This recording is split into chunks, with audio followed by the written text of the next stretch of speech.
배움의 기회를 놓친 여성들에게 45년째 한글 교육을 하고 있는 곳이 있습니다. 서울 가톨릭 사회복지회사나 한국여성생활연구원인데요.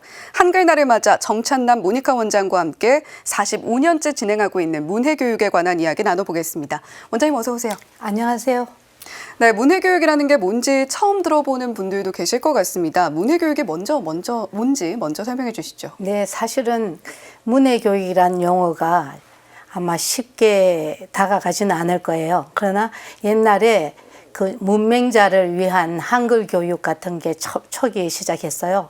그런데 이제 문해라는 거는 문자 해독 교육을 줄여서 말하는 건데, 옛날에는 그 한 50년 전만 해도 한글을 읽거나 쓰거나 또 셈할 줄 아는 그런 정도면 문맹자를 이제 피했다고 생각했거든요. 그래서 그 용어가 긍정적이지 않기 때문에 30년 전서부터 1990년부터 그 교육을 문자 해독 교육으로 긍정적인 표현으로 하게 됐습니다. 그래서 네. 지금 법도 문해교육으로 되어 있습니다. 네, 문해교육에 대해서 설명해 주셨고요. 지난 45년간 이 연구원에서 한글을 깨치고 또 배움의 즐거움을 맛보신 분들이 굉장히 많을 것 같은데 대략 얼마나 되나요? 예, 지금 뭐 한 45년 세월이 됐고요.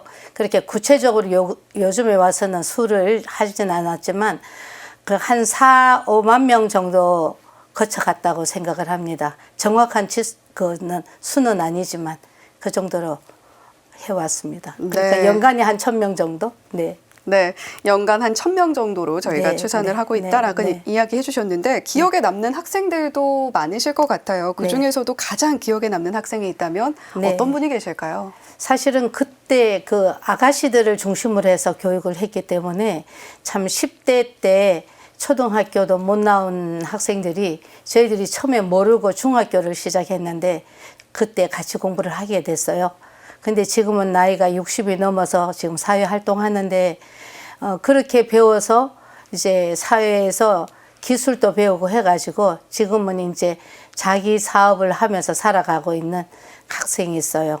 자랑할 만한 학생이고 이제 도배 기술을 배워가지고 도배를 하는 회사를 운영하고 있고요. 이제 하나를 한다면 그렇고 굉장히 많이 있습니다. 네, 네. 많은 분들이 기억에 남는 학생들이겠지만 그 중에서도 또 한 명의 학생분을 이야기해 주셨습니다.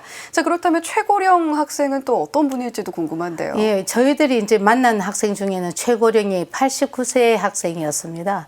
근데 이제 한번 몇 년이 됐고 그 어른은 돌아가시긴 했지만 그 배움을 하기 위해서 무척 애를 쓰고 정말 아침부터 저녁까지 가방 울로 메고 와서 공부를 하셨습니다. 네. 네.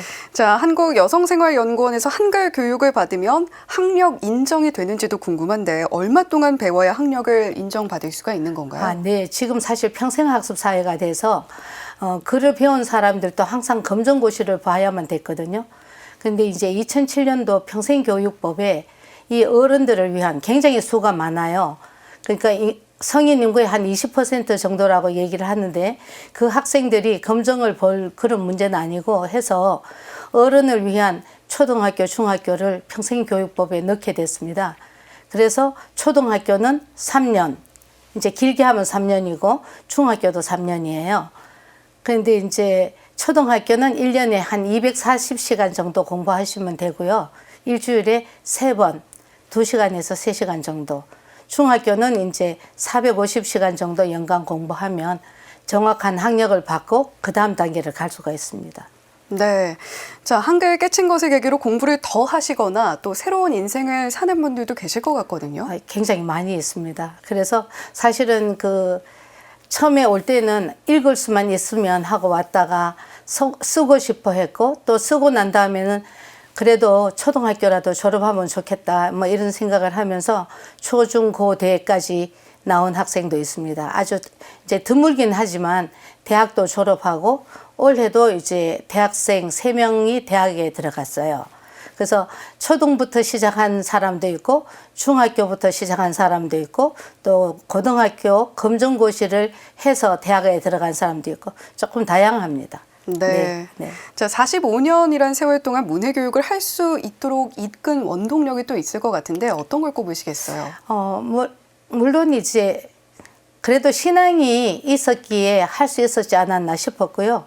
자라났었을 때 항상 더불어 살아가야 된다는 부모님의 말씀도 있었지만 신앙생활을 하면서 이제 그런 것을 생각하게 됐고 또 긴 시간이 쉽지는 않았지만 그래도 하느님이 이끌어 주신다는 생각하에 지금까지 오게 됐습니다. 은혜라고 생각합니다. 네, 신앙생활이 하나의 큰 원동력이 됐다라고 이야기해 주셨는데 이제는 100세 시대입니다. 한글을 깨치고 싶은데 용기를 내지 못하는 분들께도 응원의 한 말씀 전해주시죠. 네, 사실은 저희들이 처음에 일을 시작할 때는 70세를 넘기기가 어렵다 그랬는데 그때도 이렇게 고 연령 시대가 온다 막 이렇게 했거든요.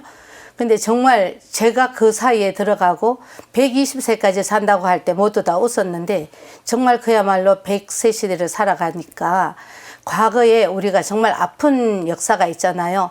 어른들이 공부하고 싶어도 못했고 또 특히 여성들은 공부를 시키지도 않았고 가정경제상 여러 가지 어려움이 많았었는데 이분들이 지금이라도 이제 펼쳐져 있는 많이 변화된 사회 안에 기본 학력은 갖춰야만 디지털이라든가 여러 가지로 할 수 있을 것 같아요. 그래서 늦었다 생각하지 마시고 80이 돼도 시작하셔도 되고 100세도 시작하시면 되니까 정말 하느님이 주어지는 삶의 시간까지 최대한 기초교육을 통해서 세상을 다시 보고 신앙생활을 제대로 할 수 있으면 참 좋겠다 그런 생각을 합니다. 네, 공부에는 왕도가 없다라는 말을 또 한 번 가슴에 새기게 되는 말씀 전해주셨습니다. 지금까지 한국여성생활연구원 정찬남 모니카 원장님과 함께 이야기 나눠봤습니다. 원장님 오늘 말씀 고맙습니다. 감사합니다.